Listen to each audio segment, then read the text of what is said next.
Jesenski razgovor prema tekstu Josipa Balaško. Blume Lis Franc, puž slanac i glisa Herbert.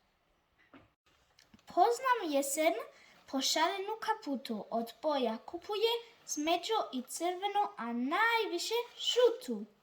Vjetrom ih miješa na svakom listu, to je sa peticu kao susa čistu. Sprema i kišu, jer je prošle dane pokupovala sve kišobrane.